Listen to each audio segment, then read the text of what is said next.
and welcome to our show, Dr. Margaret and Dr. Katie Speaks. This is a pre-recorded show because Katie is not too good right now with an infection around her chin, so she's on rest. And I decided that this is the best time for me to give you some insights into reflexology and aromatherapy. But before I do that, obviously I want to point out that you can see I am not dressed up, I am not put it on my face, I am just me, the real me. And though I'm 79, I think I look a lot younger because I work on myself all the time. So I want you to understand that I know that from the beginning of my birth to this current day, I have been a work in progress. And I'm hoping today that I can give you some little bits and pieces about my journey, as well as instructions and help in understanding how to treat yourself and keep yourself looking young, and also to understand a little bit more about your inner self and the things that you're doing. So I made a few notes here so that I can return down to what I want to talk to and be in a focus. But sometimes my spirit guides get in the way, and I can't help it because I just automatically start channeling. So how will you know that? Well, this is me. You can see me talking. I'm very dynamic and bodily functioning. I'm filling for words and so on. But when spirit guides are with me, I tend to be very focused, and my voice maybe drops a little bit, and I'm you can tell the difference. And those of you who've watched me channeling or even in trance work know that I completely changed. But I'm hoping my spirit guides will let me be the teacher today and share with you on our show, Dr. Margaret and Dr. Katie Speaks. All right, so let me begin first. I want to tell you that over the last 10 years, there's no news in covering up news in terms of telling us all that we have all been on a roller coaster of ups and downs. Some of us have lost people, some of us have gained new relationships, some of us have been in and out of school, some of us have been trying to straighten up our home life affairs, relationships, and all sorts of things going on. And of course, it's very hard when we've got a lot of the rules and regulations that people have given us over time that we've accepted and worked with. So what I want to talk about here is, can you really see over the last 10 years how your belief systems, your habits, your routines, your rituals, the things that you used to do before 10 years ago has really changed within you in many different ways? Even if you're a young person in your teenagers years, you can still look back to when you were 5 or 6 and have a good look at, hey, I have changed my point of view over these 10 years. I'm looking at the world with new eyes. I'm evolving in some way. I'm transforming and changing who I am into a new me.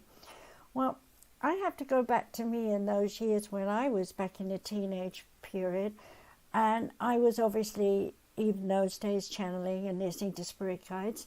And when they told me that I was going to go through eons of time, as the way they put it, I didn't understand the word eons even in those days. It was sort of just a word that threw in my mouth and out my mouth at people.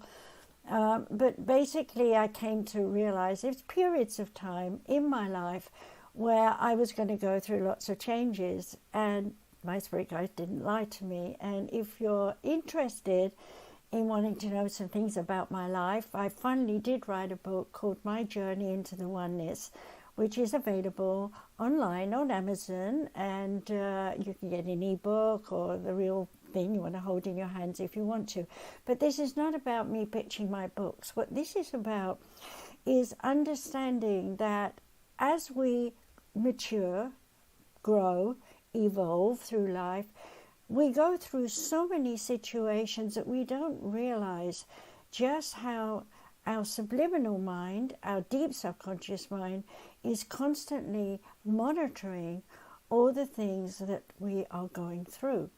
And whenever we get an issue with something, however trivial, could be tiny, like, oh, I forgot to get so-and-so with me, and I'm feeling I should have brought that something, and now I feel I'm going to be not so good without that something. Or it could be a person, or it could be a talent you feel that you weren't doing so well. And in some way, how did you remember all those years ago that you had that mistake? And I want to say in quotes, mistake, because the bottom line is that we program that somewhere. And where do we put it? In our body. Okay, so for example, out of my life, somewhere in my 40s, 50s, I was playing golf, so I was using my right arm because I'm right-handed, and I was also carrying cases, 70-pound, two 70-pound cases to Japan, and sometimes a similar amount to England.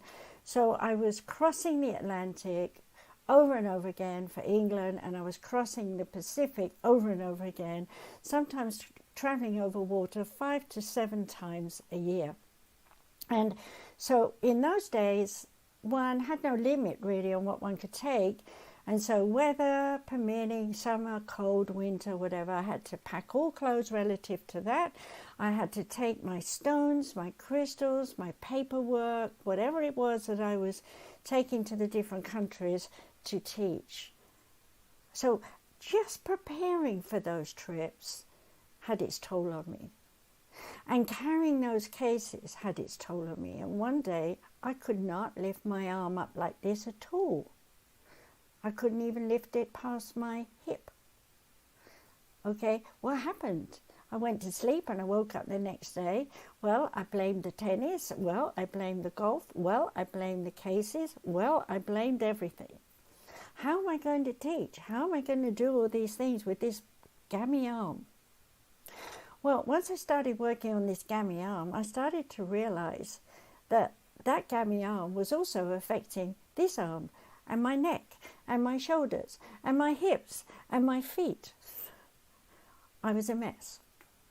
Well, the bottom line was spirit guides had always been with me and taught me about healing since I was a very small child.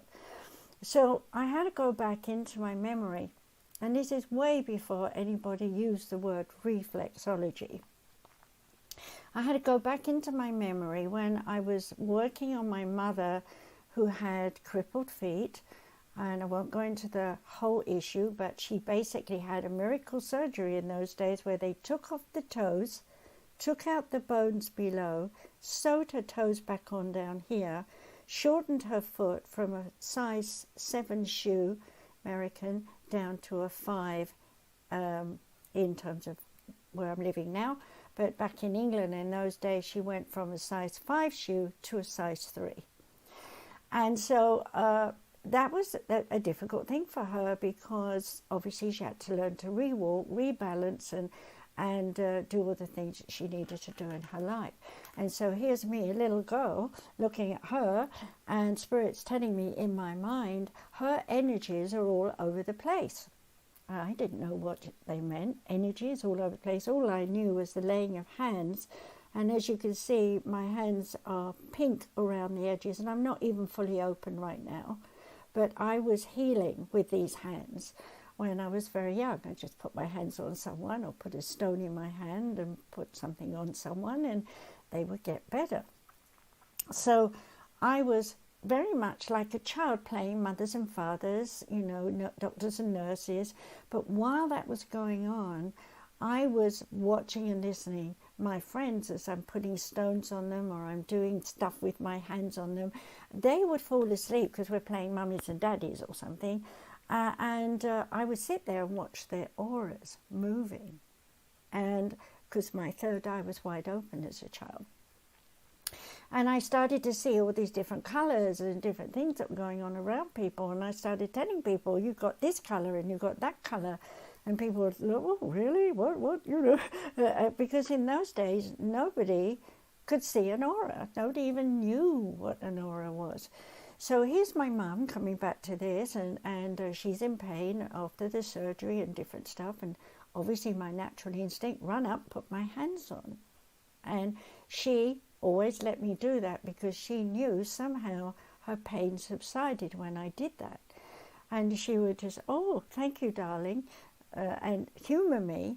And then I would put my hands on her and I would start to hear from somebody talking to me that her energies are blocked. Well, of course, what did I know about energy then? But as I grew older and understood more, Master Chang, who didn't tell me his name, he was just the Chinaman who came to me, started to explain to me that there are areas that, like rivers, that's the way they explained it, that run up and down the body. Okay? And so I thought, rivers, you know, I can see a river. I lived near the River Thames, so I knew how the river went and came back. Tides went out and new water came in. So with that in mind, Master Chang taught me that the energy comes in through the hands or the feet, goes up to the head, and there the brain processes it, and then it all goes back down and out through the feet. Well, that sounds reasonable. So I have a river coming and going. Well, as I got older, I started to realize that there needed to be a lot of rivers. And at some time, I was working with somebody else, not my mother. I was about 24, something like that. And I'm still pushing and pulling this energy. And all of a sudden, Master Chang says to me, you need to know that each finger, thumb, you know, and so on, all the way through, connects with each big toe, so thumb, big toe, index finger, second toe, middle finger, third toe, fourth finger, fourth toe, and little finger, little toe. Oh, mouthful.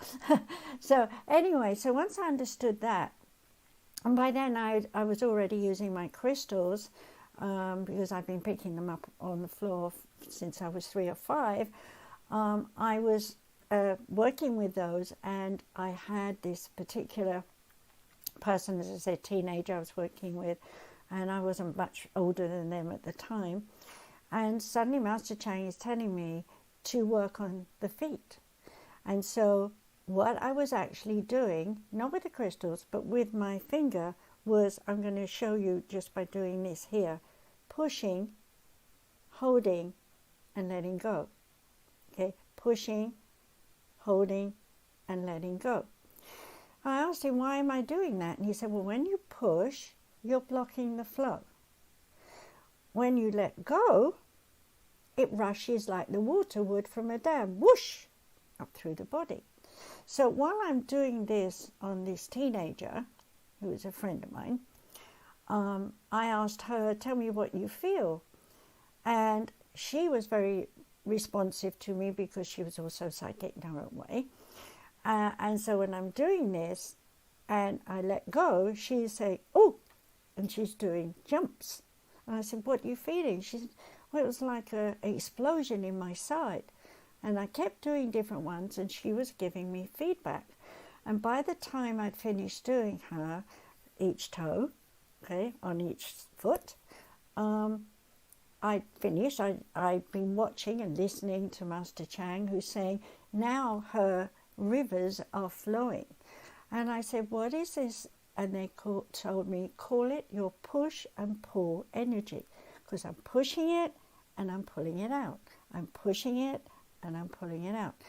So that was what I called it for quite a while. And I was now teaching other people who were coming, and I was doing it to them, and I was showing them, as I will with you in a minute, how to do it to yourself, right? And I called it my push-pull energy healing. Well, over the years, I did a lot of push-pull energy healing, and then one day, one of my students came back. I'm probably in my 30s by then, at times hard to remember, and she said, I have a name for your push-pull energy. And I said, what? She said, well, I was in India. I said, oh, really? Lucky you, you know. And then she said, yes, but wait, I have to tell you, the name for your push-pull energy is Reflexology. Well, by then, of course, I studied anatomy, biology, all these things, and I was practicing as a spiritualist medium as well as a spiritualist healer. And back in those days in England, there wasn't any judgment about what you could do with massage or healing or anything. There was no rules about anything in those days, and there definitely wasn't a massage school. So where did I learn massage? As a nurse. And as a nurse, I also learned, without knowing it, that if I used my knuckles in certain areas on the body, I could move and manipulate the bones and so on, because chiropractic wasn't even invented in those days, even though I had a grandpa on my mum's side who had been an osteopath, which was the word for someone in those days who used to have someone on a table and massage them, deep massage and move bones, but they didn't have a word for it. So you can see where I'm coming from. I'm journeying into an unknown world at that time, which led to the interesting fact that my first published book in German was called Reisen und Bekannte Welten, which actually means rise into an unknown world, go into an unknown world, or journey into an unknown world. And so there I was. That was what I was doing. I was going into a world of absolute new knowledge to me of how energy was stored in our bodies. So by that time, what I was teaching was how to do your hands. So I'm going to show this here. I want to, first of all, think of a, what do you call them, caterpillar, okay?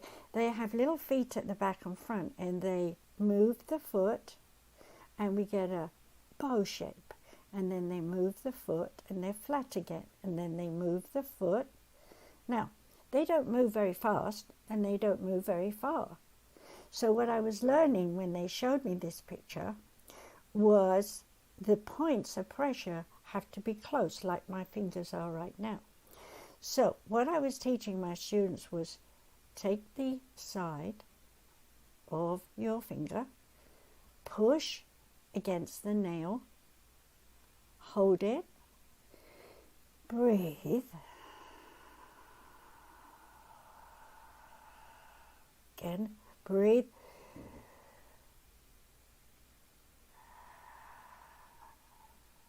two breaths and release. And you will feel energy flowing. Then move down, just that 2 millimeters or so below the nail. Do it again, squeeze in, breathe, and out.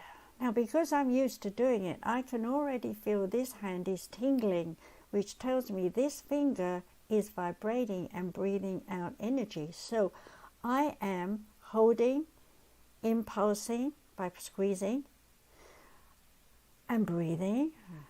And when I let go, where does that energy go? Up my arm, along my arm, up here, into my neck, up past my hearing, into my head, down through my third eye, down through my mouth.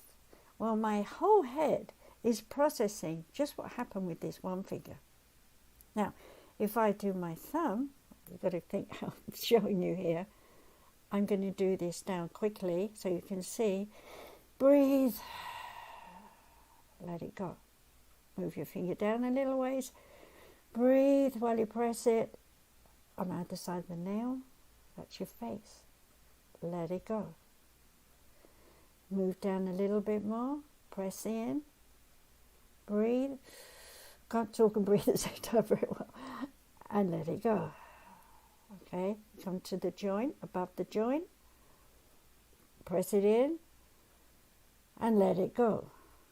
And breathe down and so on. I'm moving up quickly, but you can take as long as you want to do this. See what I'm doing? I'm going down the side of my thumb. This wasted area here comes into the neck area. Okay, so here I am pressing, breathing and letting go. Now my spine is tingling already because I'm used to doing this to myself, right? and I come down to the joints. Now you will do every single, like this, I'm doing it quickly. You can, whoops, slipping off the table. You can do this fast because your brain and your energy moves faster than the speed of light, 286,000 miles per second. Scientists have proved that the brain is much faster than that. I won't bore you with big numbers, but hey, in the time you're doing this, now you've already moved your energy before you've even really thought about it, because the breath has helped you relax. So you will do each finger, right? I'm doing this in a hurry so you can see, and you can do this on yourself this fast if you want to. And when you've done each finger on the sides, okay, including where your ring is, move it up a bit, and you can go on either side around it. Now, we'll assume I've done all of these on both hands.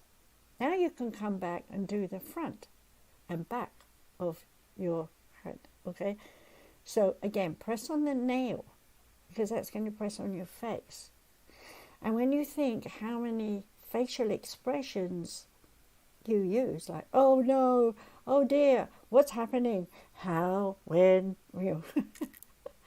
If you're like me, you've got plenty of expression. So you press the nail, relax your face. You don't want to be making faces, you want to relax the face, okay? And then you go down. I'm trying to show you, I'm on the front and back of my finger. You see I'm only moving a little way. And you might want to do this while you're watching me, so you make sure that you know that you're doing it right. And at the same time, be comfortable. I'm leaning forward because I'm trying to show what's going on here. But if I was doing this on my own, I would be sitting back in a comfortable chair with my elbows supported. I don't have to, I'm going to drop my camera down a minute here. So here's my chair. I got my elbows on my chair, and then I'm doing this in front of me.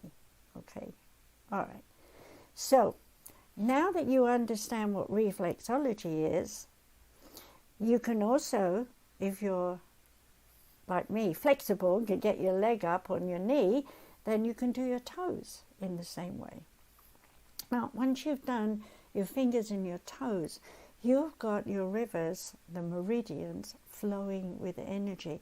You may have a tingling sensation on the top of your crown chakra. That's good if you do. Or you may have some ideomotor responses in your base private parts, that's the base chakra, where you're dumping some memories. So let me talk about memories. We don't realize that every time that we do something, we're scanning with our eyes, we're listening with our ears, we're sniffing with our nose because we want to smell it, and we're speaking about it, or grimacing, or can't you do this? I don't know what to do. But our face may look relaxed, but we're actually gripping our teeth. And then what do? We hunch up our shoulders, and you know, if we're in fear, oh dear, someone's going to hit me, or something's going to happen. So your brain notices the position you're in trauma, stress, relaxation, beauty, artistic stuff. So the more positive you are, then the more relaxed your body's going to be. But if you're worried, anxious, determined that everything's going to go wrong, like a timid mouse, frightened to come out of your shell and tell people who you are and what you're doing, let's start doing this, okay? Because you need to move those energy blocks, because yes, what you've done is create, like if I was picking up apples when I was in England off a tree, I had to pick them and do it fast and put them into a body bag, and I was 8 months pregnant with my third child, so my stomach, my body was in a different position. So after I went into that and remembered that I'd been picking apples and things during that pregnancy many years ago, I was doing this to get rid of the back pain that I was still carrying from the heavy weight of the apples on my back and my big tummy in front. And by the way, that son is not afraid to climb high trees, even though he's an adult now with 8 kids. He has always been motivated in some way to go beyond his norm. So he got that from me in the womb, because I was going beyond my norm, climbing a tree, picking apples. Who does that when they're 8 months pregnant? Well, me. And my circumstances said, I need cash. Now, think how many apples I thought would turn into how much pounds, shillings and pence in those days into my pocket, so that I could then go home, buy the groceries and feed my kids. Now, when you think about today's people, who are mums and dads, you're much younger than me, of course, grandmas and grandpas who are dealing with children, hey, you're remembering subliminally all these traumas that you've been through. You might be doing it consciously too. You might be saying, oh, I remember when we bought a house for $30,000. Now it's $300,000. How am I going to buy that house? Well, it's no different. It's just more money, but technically our dollar's gone further and further in value, or not in value, depending what's happening. We can't control that, but we can control ourselves. So here's another way: acupressure to your face with your fingers. Okay? Now, if you do your face with your index finger, as I'm doing, along the jawline, what is this finger? I accuse you. It's your fault. That person waved their finger at me and told me it was my fault. I'm the one. I should have done it better. ... Okay? So, get rid of the identifying yourself in your face as the person who was in judgment and judging others and being judged all the way down. Okay? Now, if you want to use this finger, this is the second finger. It's the poor me. Poor me. I got a cold. I'm crying. My eyes are driving me crazy. Ooh. Use your second finger to let go of that misery. Well, pressure wherever you want, because you could have it anywhere, in any of your meridians.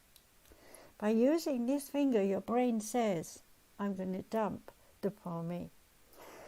The next finger, the third finger, is the intellect. Okay, it might seem strange doing it, but hey, how about down here? All the words you've talked about where you think you have all the answers. Okay. By using the fingers and pressuring the different areas on the meridian points, this is the main one that goes all the way down. And you can press hard, you could go, ooh, or you can press gently. There's no decision which is right, because your instinct, your intuition will tell you, and doing that down to your heart will, and you breathe as well, will teach you how to let go of pain and suffering, where you've spoken about it so many times because intellectually you think you're in charge and you found out you're not. And with this recent illness that we've all had and losing people, how many times have you rationalized, stuck your chin out and said, I'm having the virus injection. No, I'm not having that. I'm wearing a mask. No, I'm not wearing a mask. I don't know what I'm doing. I'm confused. I'm blaming other people. I'm talking about it. Okay? I'm releasing it. Okay? Little finger is pure emotion. I lost my mummy. I lost my daddy. I'm an orphan. Yeah, well, it may sound really funny coming from me, but yes, I'm an orphan. My dad went in 2016 and my mum went in 2008, and I actually treated myself at the time as an orphan. I can't hear them anymore. I don't know if they're fine or not. I'm not talking about my medium self. And so I'm just doing my everyday self relative to, I've lost my mom, my model, the person who taught me, and I can do any area, and you can cross over. You can do anywhere you want. You can do down your arm, because Mummy used to carry me in her arm, so I have the memory of being carried in the arm. It's not something you consciously think of. It comes up as you do the meridians. Now the meridians will come down your arm, all the way down to another finger, maybe over, and cross over. So that we call cross reflex. And when you have cross reflex, you could be working, for example, on the right hand, and you feel reaction on the left side, anywhere on the body. Okay, I was working on myself just 2 days ago, deep stuff, because I'm able to do that because of my abilities and my knowledge and wisdom as a professor. That spirit guides have taught me and trained me over the years, plus all the things I've studied throughout my life. And so I took myself back to being inside my mother's womb. And I spent the whole day in and out of bed, meditating and working. And guess what I found? I had notes and things written that Spirit had told me through other mediums or through myself over time, where back in 1980s and 70s where I'd written stuff and I was reading it, and there was one big clue. It said, when you were born, your head was turned at an angle. Right? I'd heard it, known it, worked on my neck many times, but still today, even now, this area here often goes out. So I thought, okay, I'm going to work on that.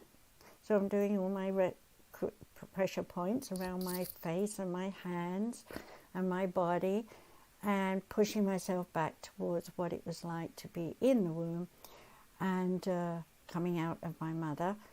And as I got to the coming out part, and the memory that I'd written down from somebody that my head had been twisted, woke to find out as I'm meditating that yes, I had a cord around my neck. Now, nobody told me that. My mother didn't tell me that. It's not something that they used to speak about in those days anyway. And so I didn't know that.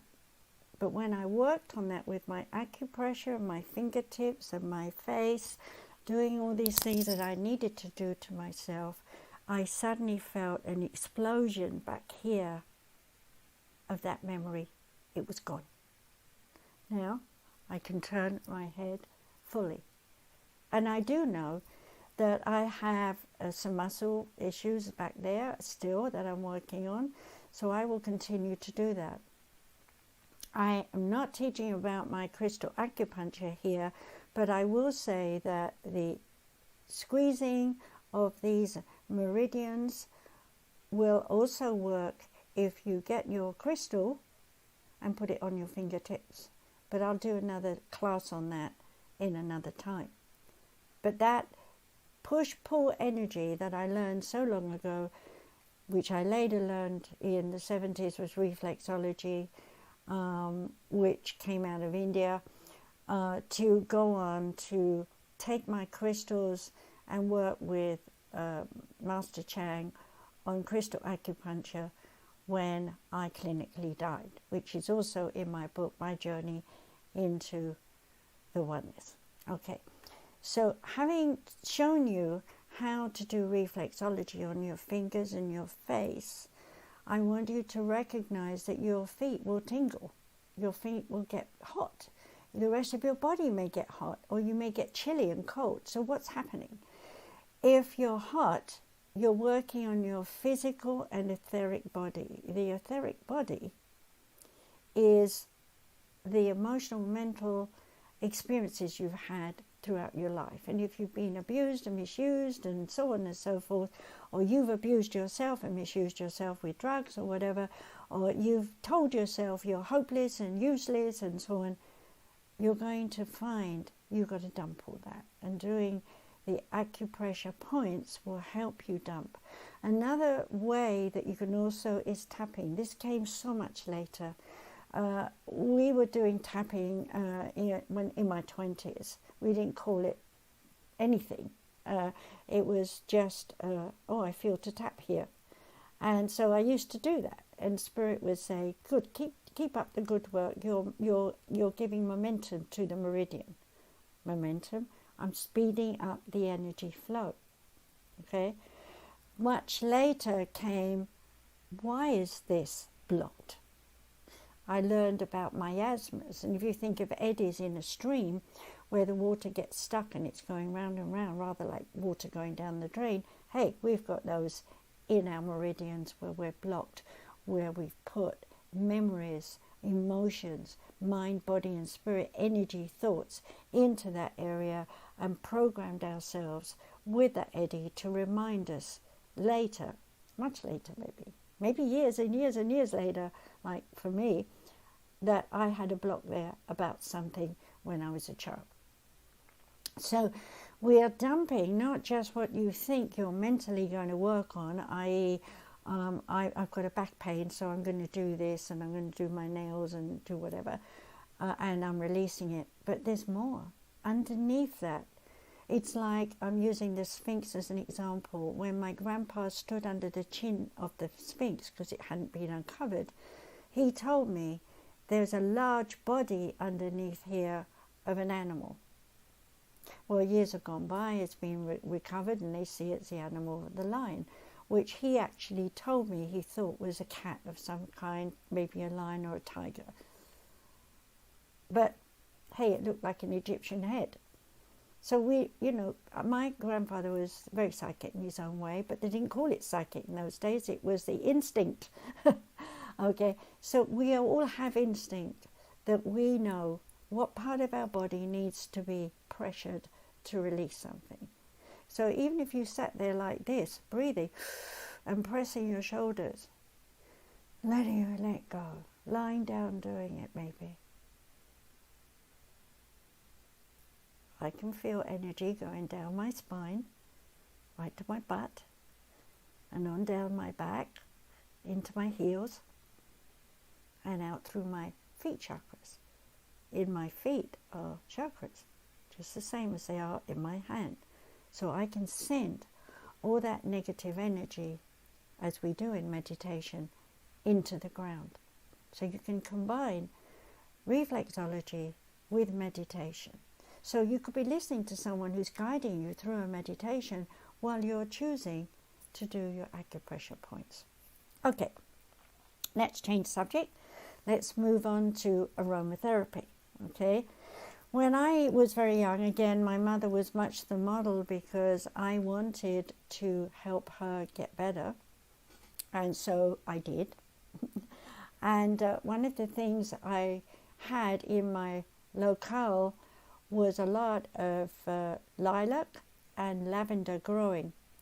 And so I used to go and pick it, pull off the flowers, ask Mum for some cooking fat, which was animal white fat, put the, sometimes it was the flower petals, sometimes it was actually the stamen, I didn't know why, or all together, put them on the fat, leave the fat on the windowsill in the sun, and then when Spirit told me, go and get it, and then pick off all the bits of flour that had withered away and looked like see-through because the oil had gone into the flowers, and then take that oil, that fat really, and rub it on my mother's ankles.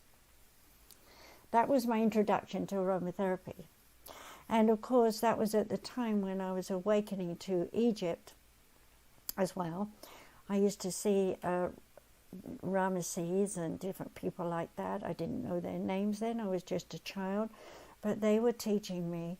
I had some incredible experiences where I was actually out of body, standing on top of the Great Pyramid, surveying all around, saying, I own all of this. I'm not saying that I owned it, but the spirit guide was showing me, and that was Ramesses, that he owned all this land around. And of course it was years later that I really got his name properly, because I had to learn it in school before I knew that there was such a person as Ramesses, because he used to just say, my name is Rama. I thought it was rubber at first. You hear and you learn in time to hear correctly.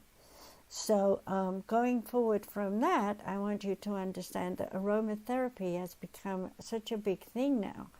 But when I first came over to America in 1982, I brought Valerie Ann Warwood with me, who was the epitome of training of aromatherapy, and I honor her and respect her even today. And like so many of us who are pioneers in bringing new energies to the world, and I will tell you that Valerie opened up my mind tremendously about all the different oils and educated me about all that, while I shared her all about dowsing that my grandfather taught me, and reflexology. She already studied some of that, so she opened up my mind to more of that too. And we shared a lot. I grew a lot because of her influence in my life. But unfortunately, some of her students took her works, wrote their books first, and everybody thought they were the pioneers. No, kudos to Valerie Ann Warwood, Worwood. If you want to know about her, go to Google and search. She's got books out. But I did have to nag her to write books. Anyway, I brought her over to America with me. I was doing the Mind, Body and Spirit Expo, which was put on by the British team, which I talked about in my book again, My Journey into Oneness. And we were both pioneers where no Americans had ever seen or experienced what we were doing. And as a result of her visits and many other visits she had at different times to different countries, especially Europe, and it got known. And people up in Canada were really growing the flowers and making the essence, and she was buying them from all over the world. I went to Egypt. I bought a lot there because Egypt was making them. Today we don't know half the time where the oils come from. We don't know what is going on with the oils. We don't even know if they're pure, because people say they're pure, but that doesn't necessarily mean they are pure. Also, there's a lot of people who are just working with the oils and working on their clients and noticing what's happening to their clients when they're working with their clients, and then writing books saying this oil does this and so on and so forth. But let's go back in time. Let's go back to old history. The conditioning of the days of when we can't remember.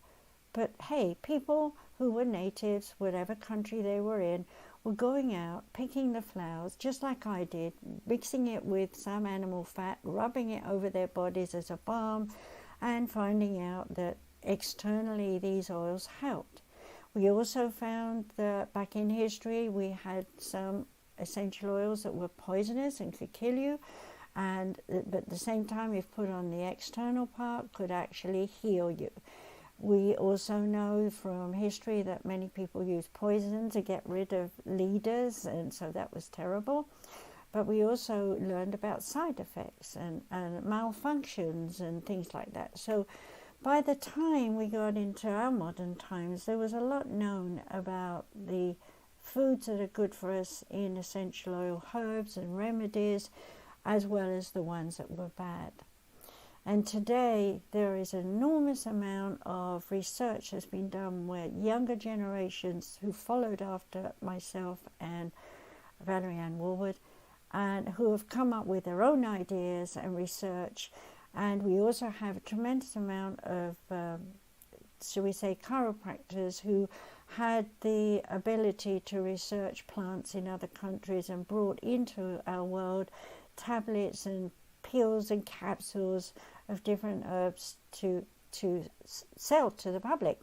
And I can tell you that there were times when I was scratching my head with, oh my God, because all these people are buying these herbs on the say-so of someone and overwhelming them, their bodies with too much of it. We saw damage done. So I want to say, don't rush into just following the rules of everybody's book. Do your own research, okay? But when I teach aromatherapy beginning, I use the very simple ones that are available and cheap. you'll find that there are dozens of various oils made from many different types of roses.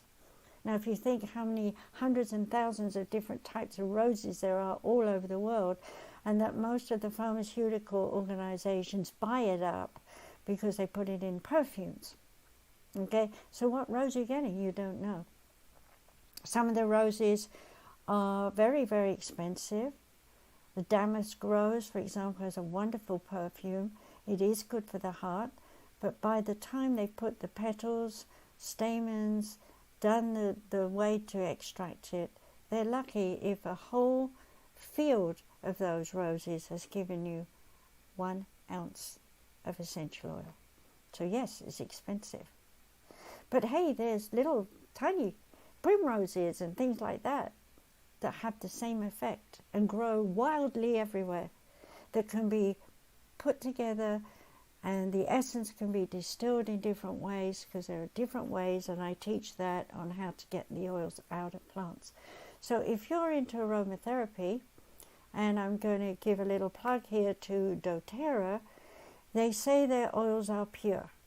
I don't know. I haven't researched them.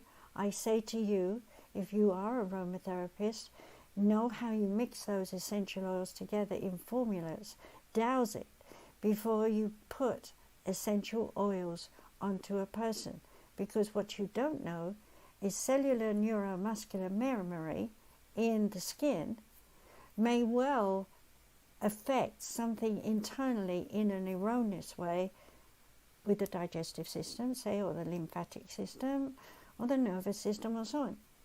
So sometimes we can see a big change straight away when we're doing massage and so on, but what's happening when they go home? I often used to make up an essential oil for after they've been with me and had my session and gone home, to put up and down their spine, have their husband or family member rub some up and down the spine for sleeping, for releasing negative connotations from the acupressure points that have been done during a massage. Okay, so if you're wanting to work with essential oils, please study it, learn more about it, rather than just buying it and slapping it on your face. I've seen people who've broken out with blisters on their face because they put it on neat instead of putting it in a base oil. And the base oils like avocado, there's so many that one can think about, including vegetable oil. Okay, yes, I was very young, but I used vegetable oil when it was first on the market. Well, I had a new tool to play with. So aromatherapy, there are many, many books. Read up on the books, how to use your essential oils, how to make a formula, and then when you put it on yourself, gently massage it and then do the acupressure. Combine the two and work on yourself and notice, make notes about what emotion comes up, what mental attitudes seem to emerge from that. So, for example, back in the early days when I was working on myself with essential oils, I would say, oh, this is lovely, I feel so calm, I feel so relaxed. And then I go to bed to sleep, and instead I was wide awake and I was remembering different events in my life, and those events were traumatic. And I was lying there meditating, knowing that the oil I'd used had helped me to press buttons by association of smell and by biochemical into my body through odoriferous smelling and through cellular absorption into the skin, into then my lymphatic system, my nervous system, my blood system, because the blood system is right in your skin. So aromatherapy will go throughout your body. And when it's going throughout your body, depending on what that oil does, you could be bringing up emotional trauma. You could be sobbing your eyes out and not knowing why you're sobbing your eyes out. You could be laughing hysterically and wondering why you're overreacting to something. These emotions that you have are deep. And when you're using reflexology and aromatherapy oils, you are going to dump, and you could be dumping in a very traumatic way. Now, if you're depressed, if you're worried, if you're stressed in some way, do pick something that's going to help you. For example, marjoram will help you get rid of your pain. It'll also help you balance your mind. Lavender will also, it's an antibiotic, so if you've got sores on your body, it will help them heal. If you put a tiny drop of lavender oil in, say, a herbal remedy tea, and there are teas that have the essence of essential oils in them, then you can buy them in the stores. Then those are going to help your digestive system in some way and go through the blood system, through the liver, into the entire body. So know what you're taking.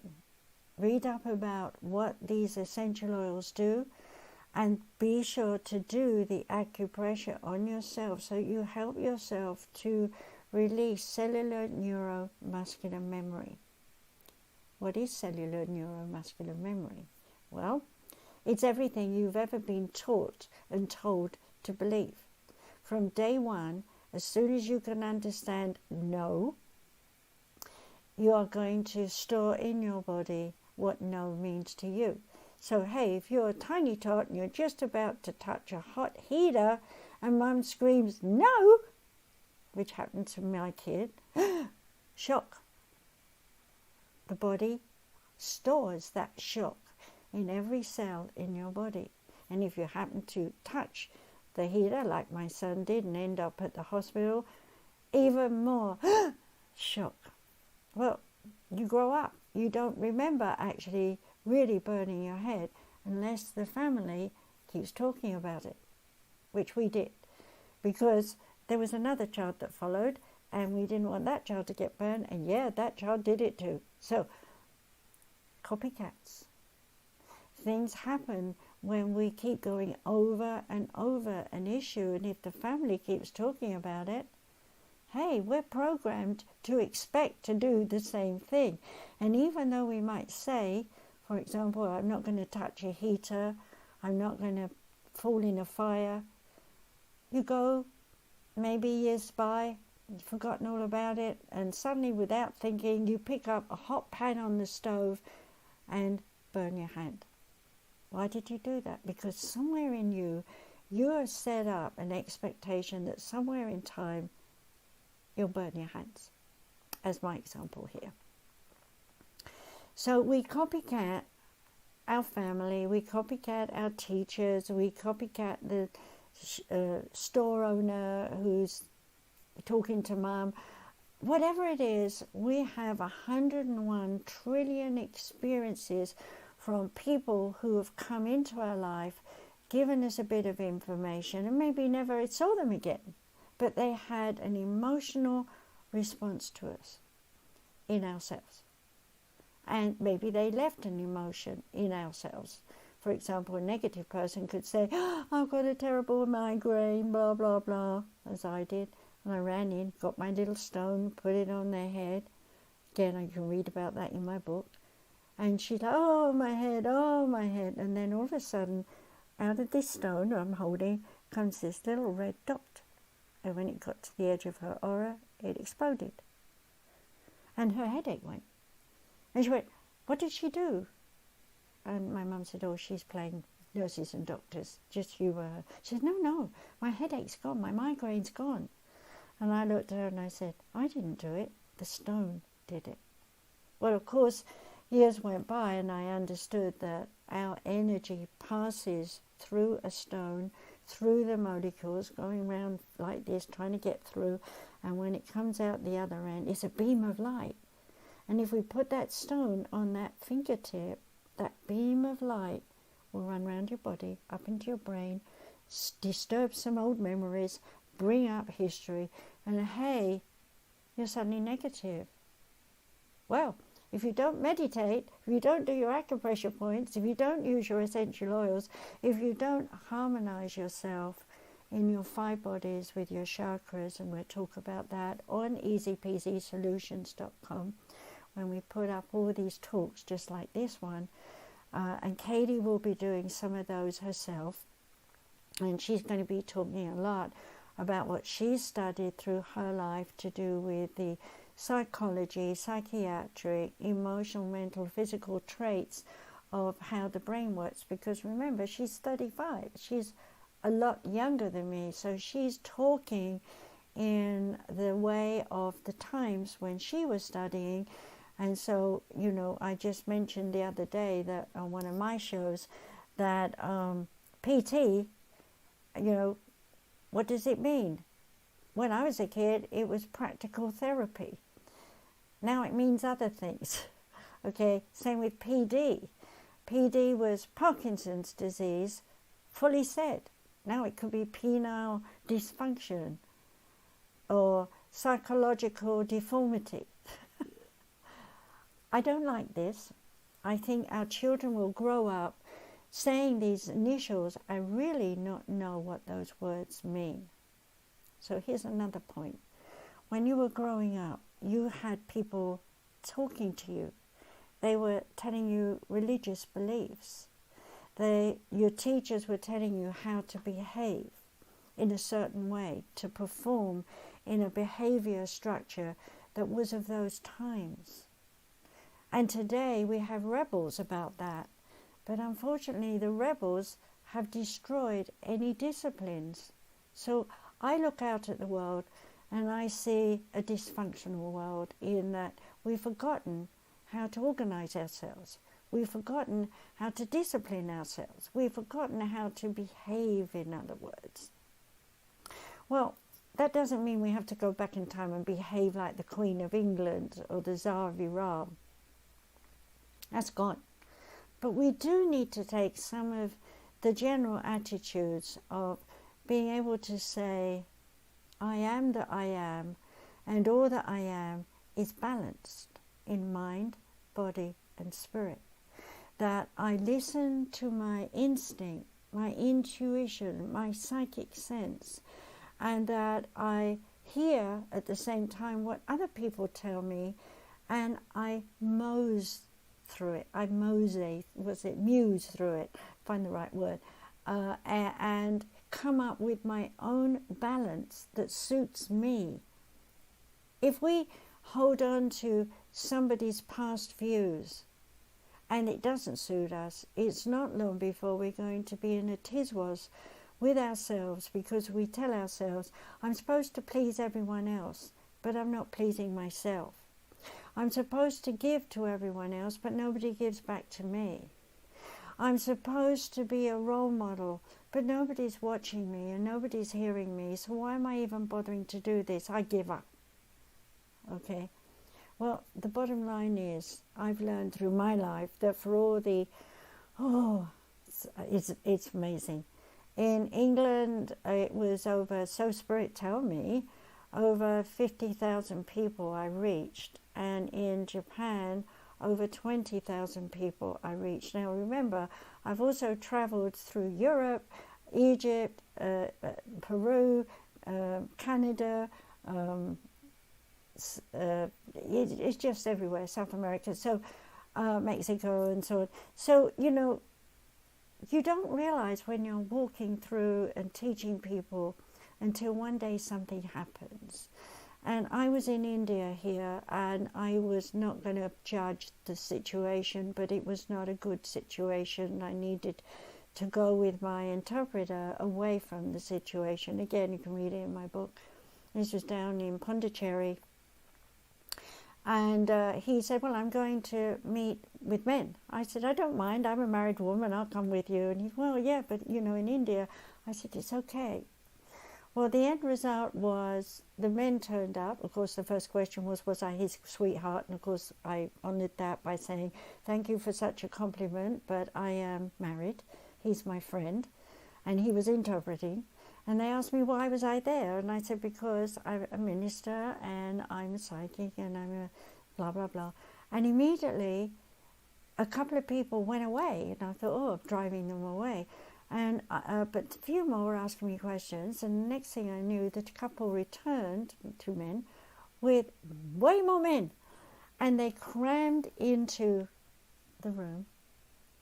They had mint tea, which they gave me, and I was sat on a high chair, and the questions came, and we, the oneness, spoke to them.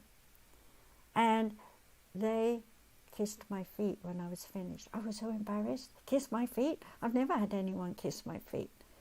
But it was a sign of honor, of respecting what I'd shared with them. I walked away from there with spirit guides in my head, and they said, now your true works begin. Well, that was after I died and come back. And I'm hoping that you listening to me will understand that the true work is not about the suffering and so on. I went through all of that. It's about knowing how to understand your lessons. It's about knowing that you are in charge of yourself, no one else is. It's about trusting the oneness and your psyche, which brings me to my last little pitch. Your psychic ability will never let you down as long as you trust that you are connected through your philosophy, through your spirituality, through your meditations, through your awareness of your body, the 5 bodies, physical, etheric, spirit, higher mind, and soul body. Yes, they're connected with those fingers too. So the more you work on yourself, your aura is going to get stronger. You're going to work on getting your chakras really rotating at the right speed. You know, the way we say about chakras is if you're slowed down and you're lethargic and you're depressed, it's like your chakras going round like this, and you can hardly get out of bed, and you're poor me, and nobody cares about me, and nobody loves me, and I wish I was dead. You don't really. You want to speed up those chakras. You want them spinning so fast you can't even see them going round. And that's where my teragram therapy comes in. Teragram. My name spelled backwards, but in it is agate. There is the earth. There is all these different things of the earth in my name.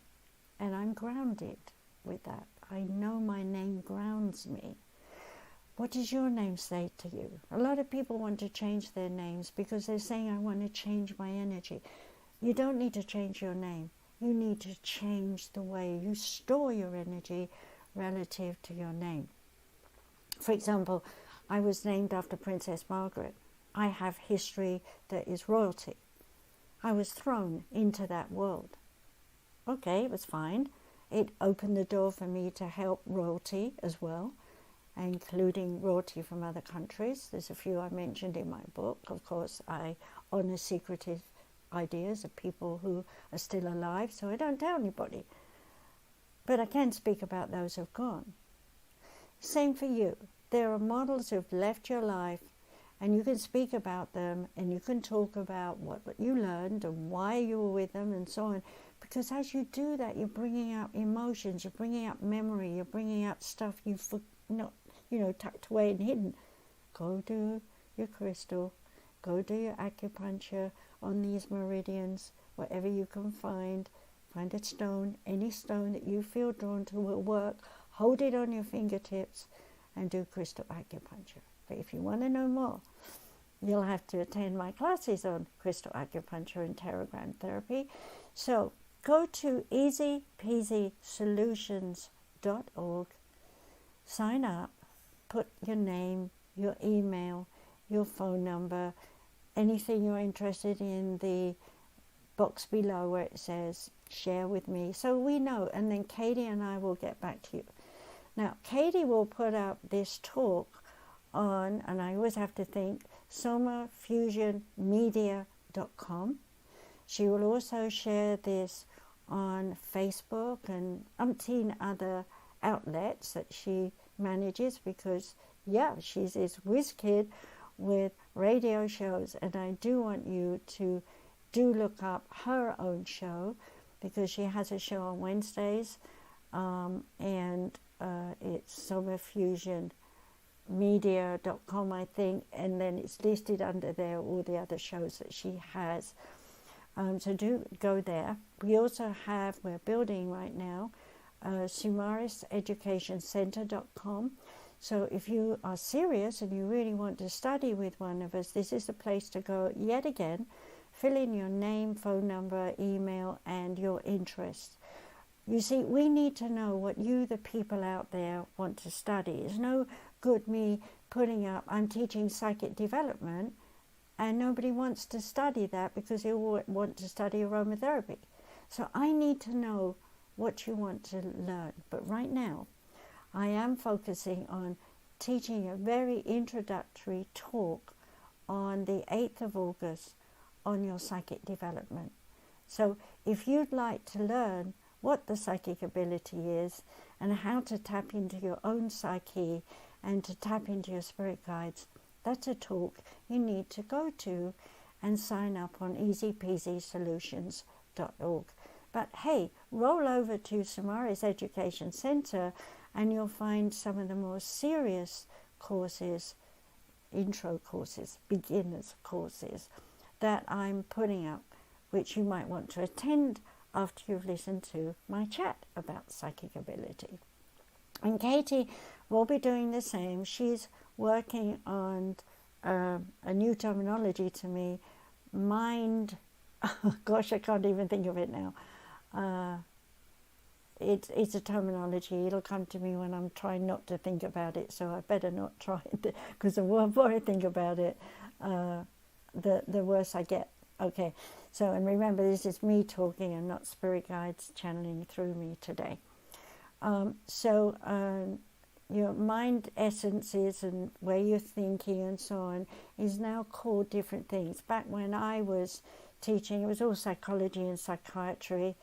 And of course, in those days, if you were mentally ill, you had schizophrenia or paranoia and so on. But today we have ADDH, attention deficit disorder, post-traumatic stress disorder, autism, just to mention a few, which I was in a way pioneer in back in England, telling people what these mental things were. And of course, there's a lot of people also psychic who are oppressed and depressed because they've opened up to lost souls, spirits that are earthbound, and they think they're spirit guides when they're actually not. And those spirit guides are feeding off them. And so they're traumatic and tired and exhausted and worried and so on.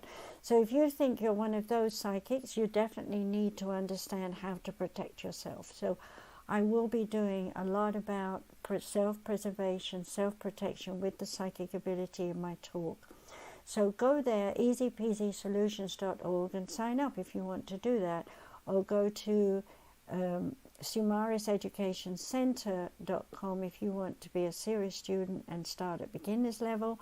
And if you're already in some ways trained but you don't feel you have enough, or you want to become a minister, practitioner, a counselor and a coach through religion and philosophy, then go to universalchristchurch.com. Katie will be putting up all her websites as well as mine. And I'm going to say here that she will put up the videos on YouTube, and she will put up my radio shows on, I have to think again, see, it's not in my head all the time. For so long everything was called Journey into an Unknown World, because that was my journey, and sharing and teaching it. But now I'm looking at soundcloud.com/Dr. Margaret Speaks, where all my old shows, lessons, talks are there. As you've listened to me today, if you want to study more, and it's all free, go there, listen to what I'm saying, and do share it with other people who are seeking help and guidance. I've been doing this show, Journey into an Unknown World, since 2010, and yes, those were channeled. Everything that came out of my mouth during those times was channeled. But lately I've been allowing myself to be more separate from spirit guides and been talking about the great Aquarian age and the great Piscean age and lectures and things like that. Sometimes I'm me and sometimes spirit guides pop in. So again, lots to learn there.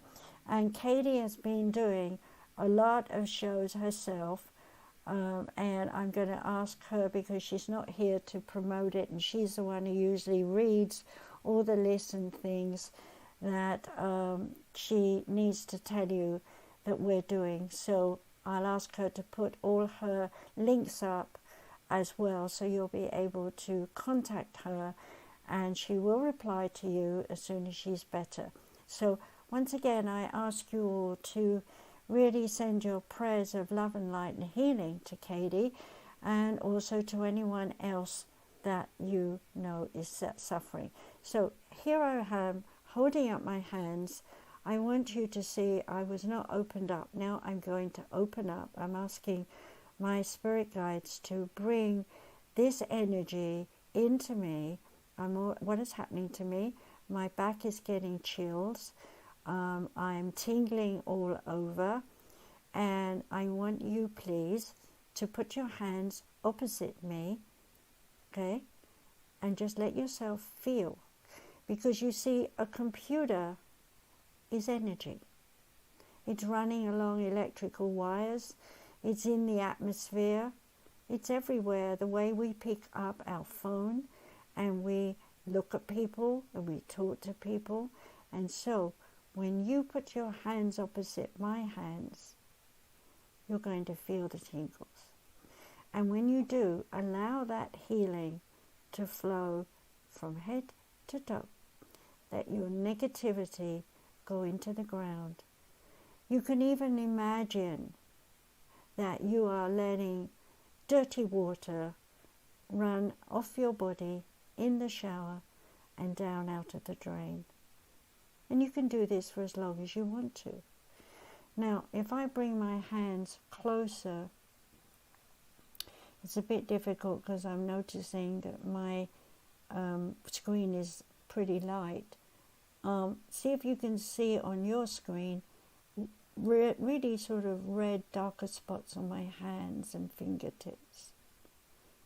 And see if you've got that on your hands. Because if you have, you're a healer. And those hands need to heal people. Okay, I'm just going to bring this hand right in and look myself. Yeah, can you see here? Back to front here. Can you see how red this is here? And if I bring it really closer, you can see those little red model looks. Those are meridian points that are wide open in me while I'm healing you. Okay? So, see them under my fingers? Palms of my hand? Okay? So, this is what healers do.